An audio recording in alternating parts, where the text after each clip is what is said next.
तो बिहार के मुखिया संघ के वाइस प्रेसिडेंट हैं जहां तक मैं जानता हूं। इसी से आपका बस आप सब लोगों का प्यार और सहयोग है। तो अपने बारे में कुछ बताइए, कुछ परिचय ताकि लोग जाने मेरे कहने से क्या होगा। जी जी जी, मेरा नाम शंभू कुमार चौरसिया है और खगड़िया जिला अंतर्गत परबत्ता विधानसभा में गोगरी प्रखंड अंतर्गत गौछाड़ी पंचायत का वर्तमान मुखिया हूं और बिहार प्रदेश मुखिया महासंघ का वाइस प्रेसिडेंट सह महासचिव, बिहार प्रदेश राष्ट्रीय जनता दल, अवतारी पुरुष, गरीबों, दलितों, शोषितों, पीड़ितों, अकलितों के मसीहा माननीय लालू यादव के लाल तेजस्वी यादव के नेतृत्व में मैं अभी पूरे बिहार वासियों को उनके तेजस्वी बाबू के सुर में सुर मिलाकर ललकारने का काम करता हूं।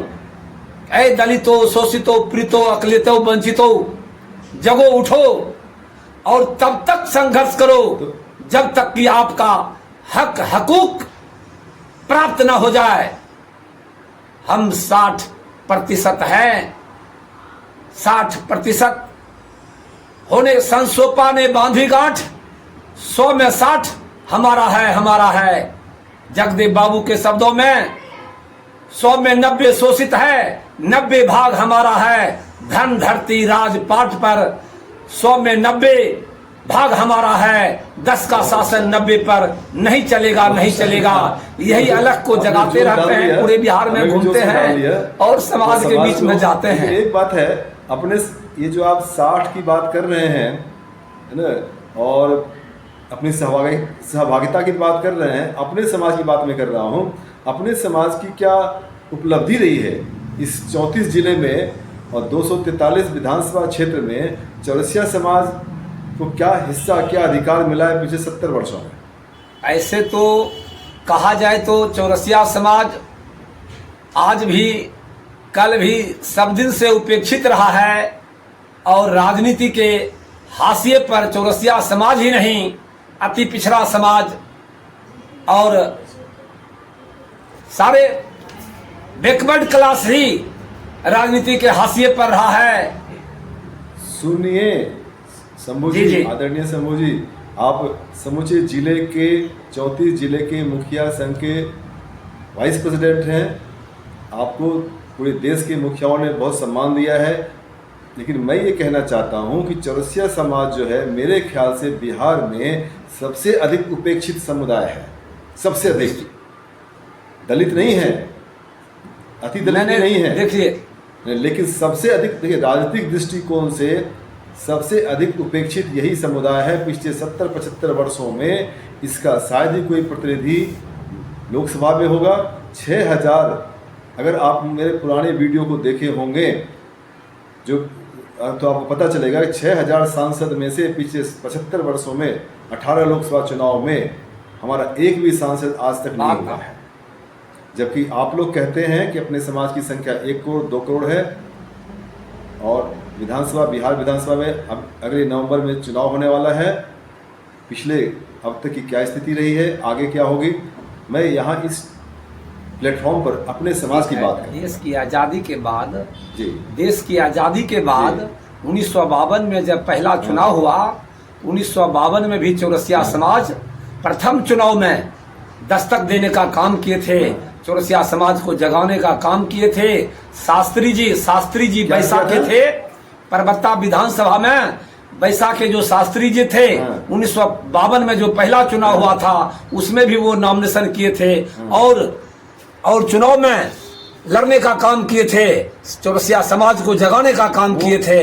वो शास्त्री जी जो है, सुरेंद्र शास्त्री जी, इसीलिए उनका बेटा और बाद में सुनील शास्त्री बाबू भी, सुनील शास्त्री जी भी नॉमिनेशन करके उनका भी कबूतर छाप था और चौरसिया समाज को टाइम टू टाइम कोई न कोई, चाहे वह जगदेव बाबू हो या जियालाल तिवारी हो या सुनील शास्त्री जी हो या फिर शुरू में जो सुरेंद्र शास्त्री जी हो या भूमि मंडल जी हो या महेंद्र बाबू हो सारे के सारे लोग निश्चित रूप से चौरसिया समाज को जगाने का काम करते रहे हैं। हमेशा इलेक्शन हो या सामाजिक गतिविधि हो, आप देख रहे सीता सरन चौरसिया जी भी चौरसिया समाज का रैली किए थे। नहीं सुनिए, एक सेकंड 1952 में मेरे नाना जी और सुरेंद्र शास्त्री जी, मेरे मौसा जी, 2 लोग अपने समाज से चुनाव लड़े थे। विद्यापति नगर समस्तीपुर से पहला चुनाव वो लड़े थे, कुछ ही वोट से वो हारे थे, 25-50 वोटों से हारे थे वो, है ना। 2 लोग चुनाव लड़े थे। और अभी चूंकि हम पूरे बिहार में जीतने की बात कर रहे हैं, कॉन्टेस्ट करने की बात मैं नहीं कर रहा हूँ। जब तक 10 लोगों को टिकट नहीं मिलेगा किसी रिकॉग्नाइज्ड पार्टी से, तब तक जीतने की संभावना अधिक नहीं होती। राजनीति क्षेत्र में चौरसिया समाज हाशिए पर, शुरू से ही हाशिए पर रहा है। पूरे हिंदुस्तान में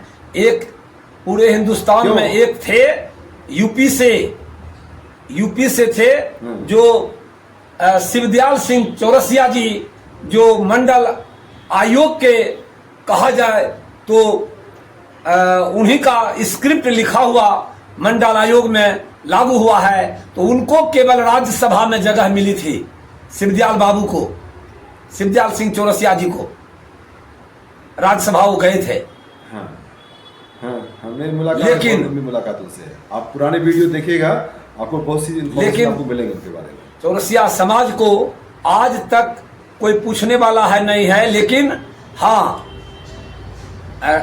गंगा बाबू भी गवर्नर भी बने और उनका बेटा संजीव बाबू दीघा से विधायक बने, रामेश्वर चौरसिया नोखा से विधायक बने। लेकिन देखिए दीघा में जो बने हैं वहाँ अपने बिल्कुल वो तो हाँ व्यक्तिगत, देखिए वो व्यक्तिगत प्रभाव, पॉलिटिकल कॉम्बिनेशन कह लीजिए, और समय के अनुसार जो हवा चलती उसका बिल्कुल अपने देखिए समाज का प्रतिनिधित्व वो होता है जहाँ आपकी कुछ संख्या है, जहाँ से आपने अपने को चुना है, आपने अपने निर्वाचित, आपका परबत्ता विधानसभा क्षेत्र। नहीं तो आपको ये बता दूं कि परबत्ता विधानसभा में तो खैर चौरसिया पूरे बिहार में सबसे ज्यादा कोई विधानसभा है वह परबत्ता विधानसभा है, जहाँ चौरसिया की आबादी 33,600 कुछ वोट है, जो कि लगभग समझिए कि लगभग 34,000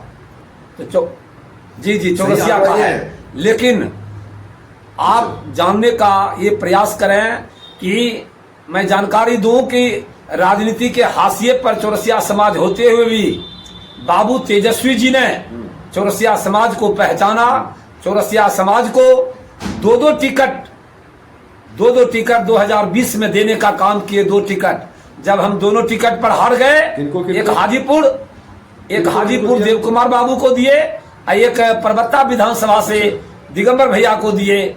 दोनों जगह जब हम हार गए, तब भी तेजस्वी बाबू चौरसिया समाज को